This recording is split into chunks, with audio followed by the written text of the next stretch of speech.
One Piece episode 1143. Dr. Vegapunk's global message pressed on, with Shaka questioning whether his creator's choice was truly wise. He argued that even if the transmission had been set to begin instantly, there was no guarantee it would actually succeed. Stella, however, didn't immediately grasp what he was hinting at. Shaka clarified, explaining that they were depending on people already being ready to receive the broadcast. Stella countered that once the signal was out, the agencies around the world would spread it within a single day. Shaka wasn't convinced. He reminded her that censorship or sabotage was always a possibility. Understanding her satellite's unease, Stella admitted she was open to hearing alternatives. Meanwhile, outside, the Marines surrounding Egghead Island struggled to figure out where this mysterious signal was being sent from. They were stunned to realize that it was echoing through the transponder snails of every Navy vessel. When someone suggested the possibility of Vegapunk hijacking Marine communications, an officer immediately ordered the line cut. Yet no matter what they tried, it wouldn't shut down. Through this trick, Vegapunk had ensured uninterrupted worldwide coverage using the strongest possible transmission. At the same time, Luffy remained in his cartoonishly massive Gear 5 form, casually holding Saturn like a pet in KIZARU, as if he were nothing more than a doll. Thanks to Vegapunk's strategy, every transponder snail could at least carry the audio message, while the video snails would take more time to set up, different regions needing different amounts of preparation. That's why the old scientists declared they would wait 1 full hour before starting the true broadcast. Saturn, bruised and furious, could only wonder what betrayal his former ally was about to unleash. Up in the skies above, Chopper also questioned where this voice was coming from and why it had begun so suddenly. But Shaka argued that an hour was far too long. This wasn't an ordinary announcement, it was a desperate plea for the truth to reach the world before it could be silenced. Meanwhile, the Navy tried desperately to repel the invading giants, but their situation looked grim. Shaka warned Stella that enemies would surely try to interrupt the message before it ended. Accepting his reasoning, Stella adjusted the plan. Only 10 minutes would pass before revealing everything. Vegapunk had just forced the world into watching an unskippable 10-minute ad. Elsewhere, Sanji instantly recognized Vegapunk's voice.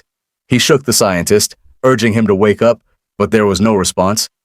At that same moment, Saturn felt the beginnings of a psychic link stretching all the way to the holy land of Mary Joyce. The other GOROSEI questioned him. Had he managed to kill Vegapunk? Saturn admitted he'd seen KIZARU strike him down. By all logic, the doctor should be dead. That left only one explanation. The genius had triggered the message to play automatically in the event of his death. Still, they could not guess what his true words would be. Topman demanded they track down the source of the broadcast, while Shepard suggested it had to be within the Labophase stratum. The problem? Vegapunk's defense barrier was still intact. Back with the satellites, the question became how to spend the remaining 9.5 minutes. Someone suggested tinkering with inventions, another brewing coffee. From there, the scene shifted to Dressrosa. Citizens everywhere were already on edge. If the world's most brilliant scientist had something to say, it couldn't be ignored.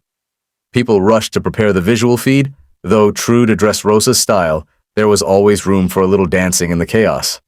Sweating and scrambling, they managed to get the video ready just in time.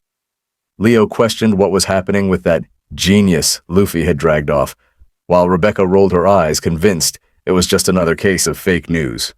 Then the view shifted again, this time to Fuchsia Village, Luffy's birthplace. Villagers muttered that it was probably another smear campaign against their boy, but the mayor reminded them that their tiny community couldn't afford a visual transponder snail anyway. Next stop, Water 7. Iceberg was jolted awake, and he immediately knew this wasn't a good sign. He instructed his secretary, Allie J, to set up a viewing. With a mouse perched on her head, she calmly told him that it was already playing in the other room. Across Water 7, preparations stretched to every dock as massive viewing screens were set up.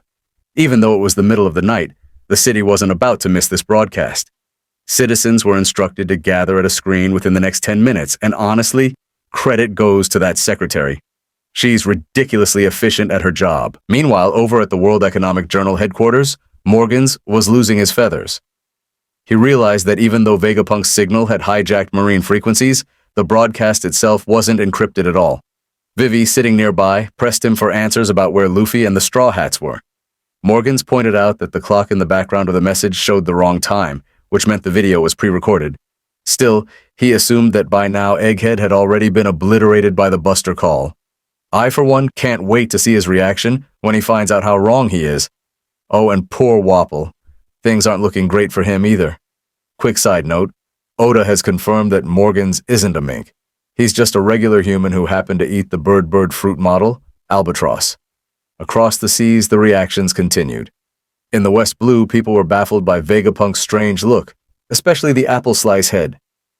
In the frigid North Blue, citizens braved the cold just to listen to the man they considered the light of knowledge.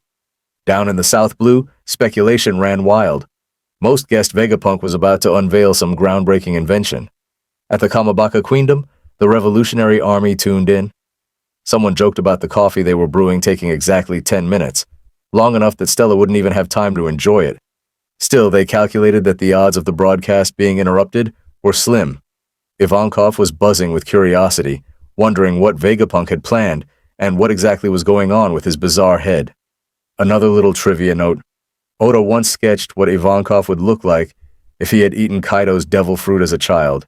And, let's just say, it was nightmare fuel. Koala was stunned to finally see the genius she'd heard so much about. Morley admired Vegapunk's courage for daring to pull this off at such a desperate time. Sabo kept quiet, as usual, while Dragon himself watched intently. His thoughts lingered on Shaka, how even a creation of Vegapunk's genius could foresee his own end. Back on Egghead, the fight raged. Luffy admitted that even his strongest punches weren't doing enough damage to Saturn. Both Saturn and KIZARU unleashed their terrifying eye-based techniques. Saturn's venomous leg lashed out, but Luffy evaded without letting go of either opponent. He was determined not to release them until his crew was safe. Reeling back, Luffy roared out another colossal Dawn-style strike. With Saturn and KIZARU still caught in his hands, he clapped them together with bone-crushing force. The impact was brutal, flattening two of the world's most dangerous men like pancakes. And this right here is why Luffy is the last person I'd ever want to pick a fight with.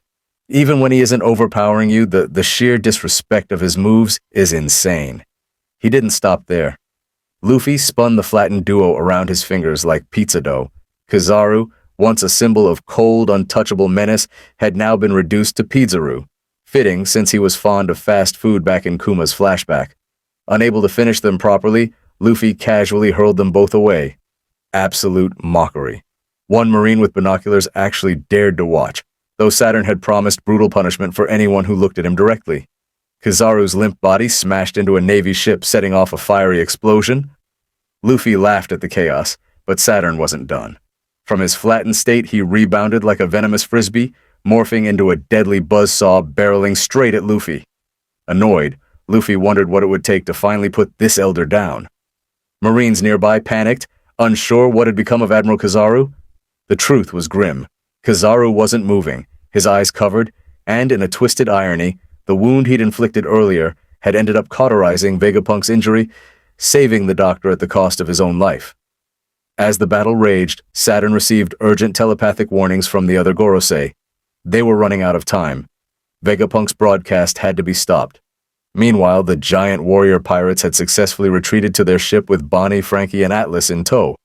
Then Saturn finally spoke, his voice cutting through the chaos. He was beginning the summoning. Black lightning struck Egghead 4 times in rapid bursts. Marines screamed in disbelief as 4 massive summoning circles materialized around Saturn.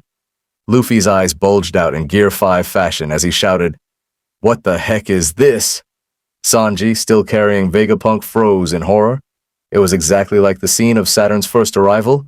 The planets were aligning again, this time not for one elder but for all 5. The 5 Gorosei were here, and Luffy was about to face a 1-on-5 showdown against the world's ancient rulers. So make sure you're ready for the next episode.